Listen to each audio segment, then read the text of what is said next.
Isn't very long.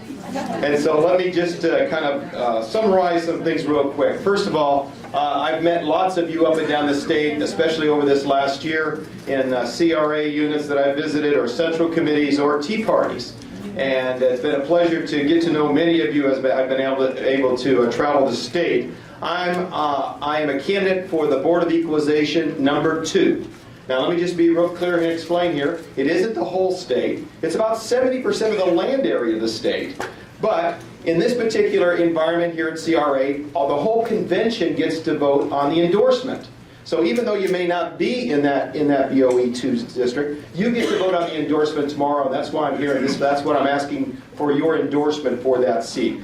Brief background real quick. My background before I got into the political arena was my wife Sharon, former assembly member, and I founded Desert Christian Schools, one of the largest private Christian schools in the state of California.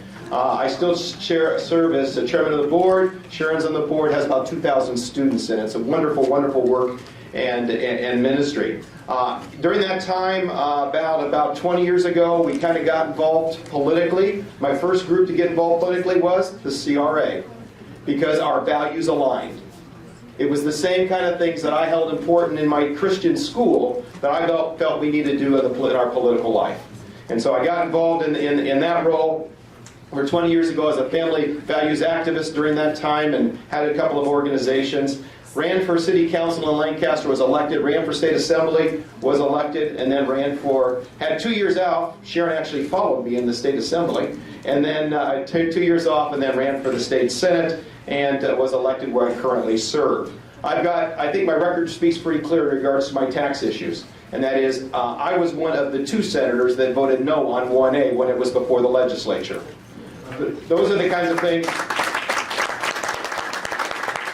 100% rated with CRA because of those conservative values. I've earned the respect and endorsement of number of your previous CRA presidents, our CRA presidents, Mike Spence, Mike Schroeder, Steve Frank, have all endorsed my candidacy, and I'm glad to have them on board. But also because of my conservative tax values, the fact that I believe it's your money, not the state money.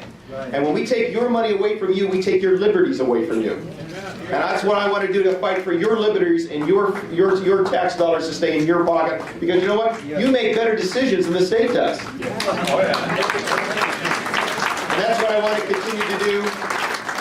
Because of that, I have folks like the organization Howard Jarvis Taxpayers Association has endorsed me. John Capal has endorsed me. Also, Peter Foy, who's president here of the Americans for Prosperity, has endorsed me. So we've got a long list of folks who are standing with us. You know, I've got to go around the legislature when they haven't done the things that people want. That's why Sharon and I wrote California's Jessica's Law, the toughest law on sex offenders in the nation.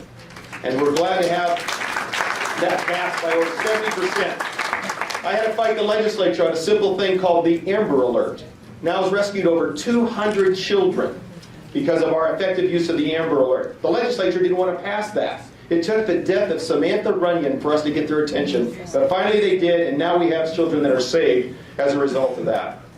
I'm sure my 5 minutes are up. I would love to, not yet? One more minute. One more minute, okay. I'd love to have your endorsement for this race.